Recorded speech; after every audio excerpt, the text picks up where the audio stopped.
What was once a cornfield now sits a sprawling campus known as Redemption Christian Church.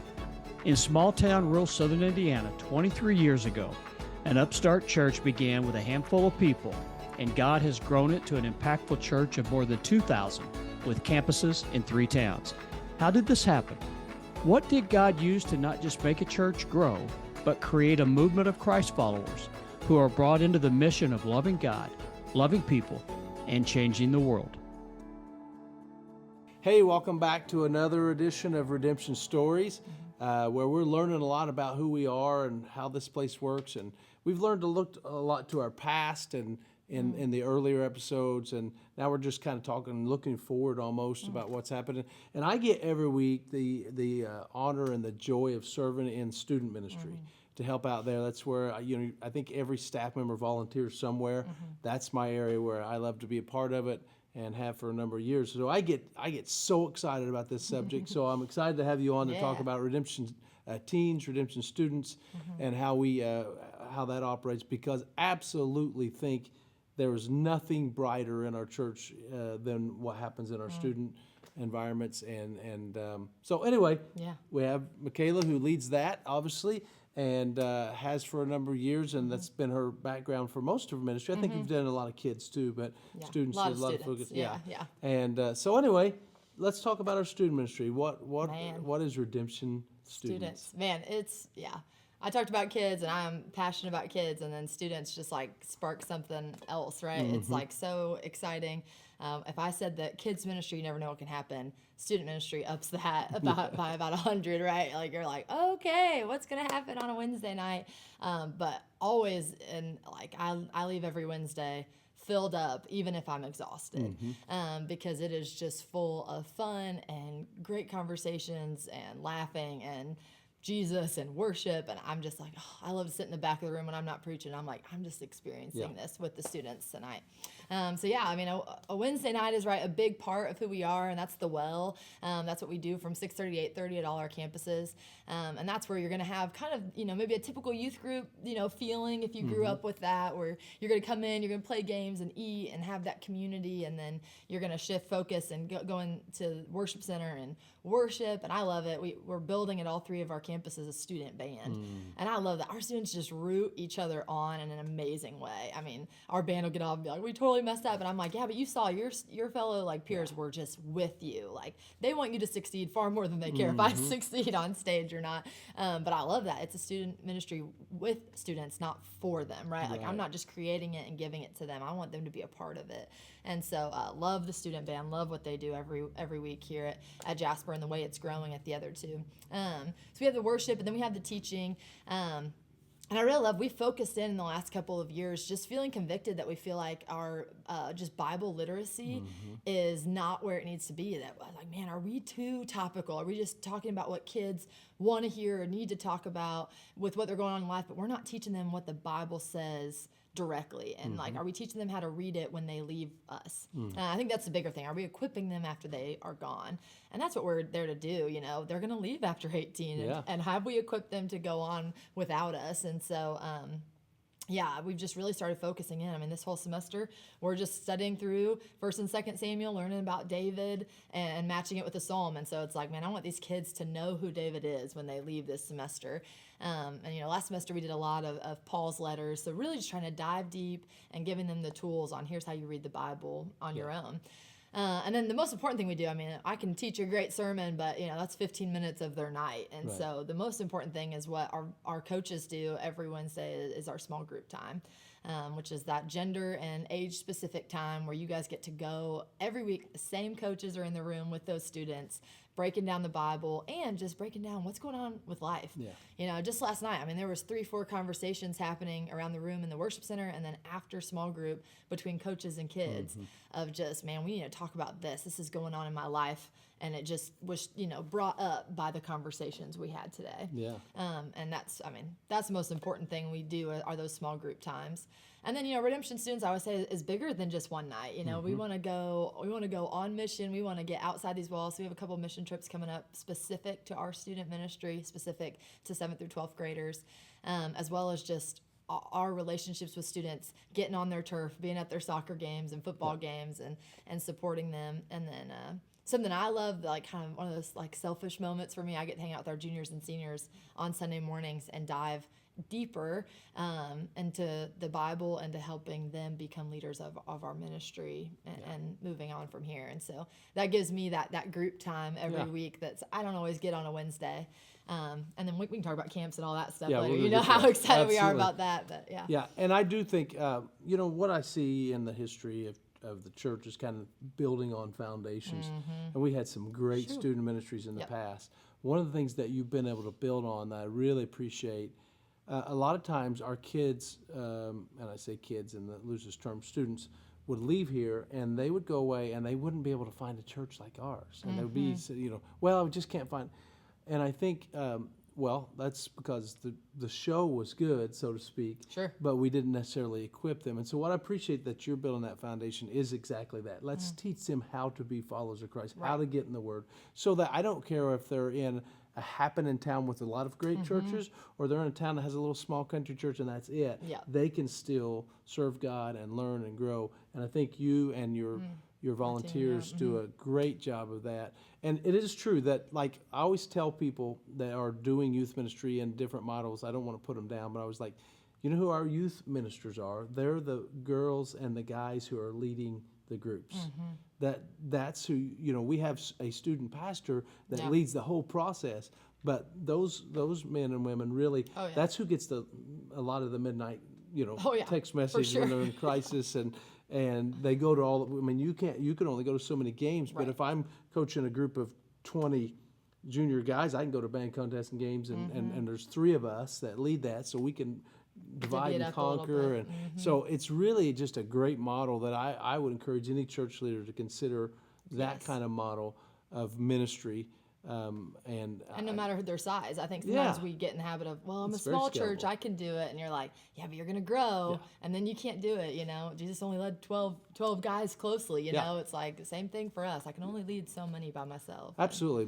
Bob Russell, when he was mentoring us, and anyways, he used to call that pyramid church. You got the top of the pyramid, and it can only go so wide. Yeah. But if you do circles, that interlink, you can do. It's endless. It's such a scalable approach. And we've seen so many life change. One of my most exciting parts of watching this church is when I have seen students lead their parents to church and then therefore to Christ. And the group I get to coach, that's happened over and over and over again. Like there are people in this church. In there. That came. The kids came first. A lot of them started even at Eliana, going and then coming part of the Wednesday nights at the well, and then later on with the CIY and just continue. And it's just been really, really fun. Yeah, I mean, one of them's a coach now, right? Yeah, I mean, absolutely. It's like, how did that came full circle that now he's helping change lives on the other side of this as a dad who was brought here by his son. I mean, that's just wild. Yeah, and it's just a beautiful, to me, model of what Jesus meant when he's saying, go and make disciples. Jesus knew he was going back to heaven. He wasn't going to stay and do all this. He was raising up people to go make disciples, and that's what I think the model works really, really, really well, and it's fun to watch. And you have some deep conversations with your students. You have some crazy conversations, and it's just really fun. And I think probably one of the coolest parts is a lot of your students, our students, but students came up in your ministry are serving in like kids ministry or in the tech team. So anyway, talk about that a little bit. Yeah, and I think that's so much of being the church right now, right? Something that I feel like we say a lot, especially around Next Gen, but we try to say it all the time, that especially to our students, that you aren't the future of the church. You are the church right now. That you don't wait until you're in your 20s to start to step up. You step up now.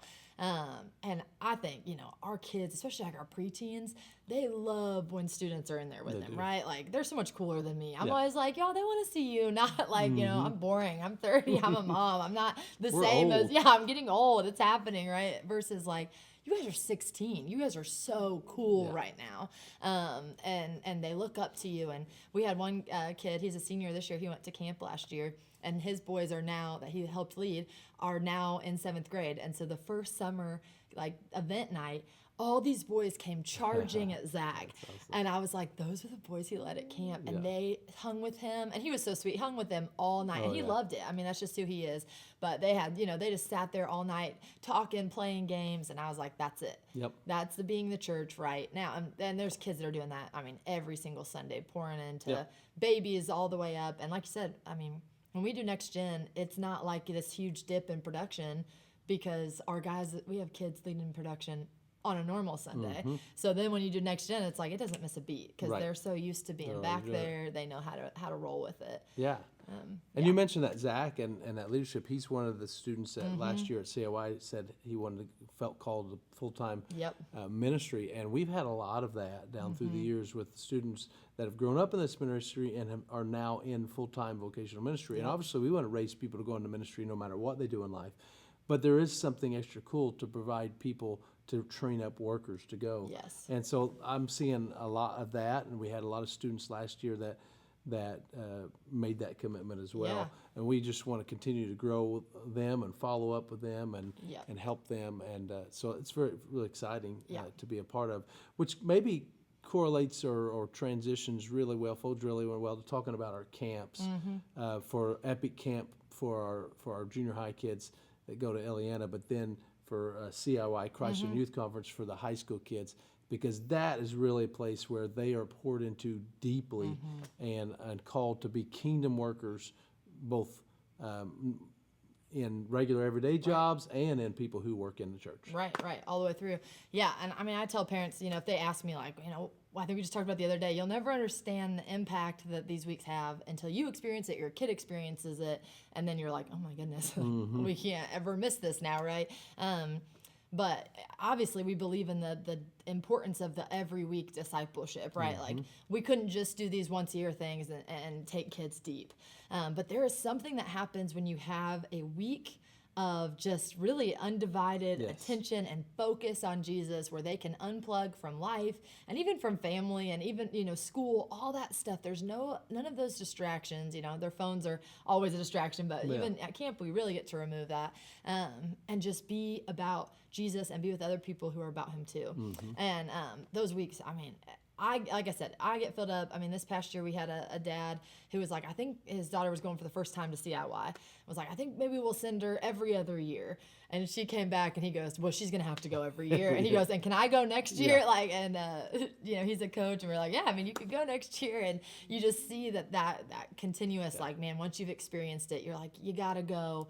And so I try to encourage people all the time. I mean, it's worth the money. It's worth the time off work. I mean, you hear a lot of kids say that. It's worth the time off of sports. I mean, your son Jace is a prime example of someone who gives up football, every summer, 1 week, in order to go to this. And, is still a committed football player. It's not taking away from his ability to be a great athlete. But I know I was an athlete. I know the pressure of wanting to succeed in that route and that way too. And so I get it. But just really trying to encourage kids of the value of these weeks. And I always say you get really two big things that happen relationally with Jesus, the big thing. Right. We always see kids take big steps, and then our goal is to help them keep fanning that flame when they come back and not, don't wait for the next year. That's not how this works. This is, kind of a light, and then you gotta go. You gotta keep fanning it from here. But also the relationships within the group. I mean, students getting to know each other on a deeper level, and the relationships with coaches. I'm like, you just grow so much. I think it was a few years ago, Jared Lampert went, and he had gone for the first time when his boys were graduating seniors, and his wife was going when her girls were brand new 9th graders. And he said, I'm so mad that I didn't go like she is as an incoming 9th grade group, because she now gets all these years with them, and I only got one. And I grew in relationships with them that if I had done that 5 years ago, look where we would have been. Yeah. And I saw that this year, our age group, all three of the guys at Jasper campus got to go with the incoming junior boys who are juniors now, and their relationships grew with them leaps and bounds. And the students with each other, like there's some students on Wednesday nights that don't hang out with other students. There's like, this group over here, this group over here, not cliques, but they just, hang out. Yeah. But all of a sudden that changes when they go to move together at CIY Move, because it's just a different intensity level of relationships. Yeah.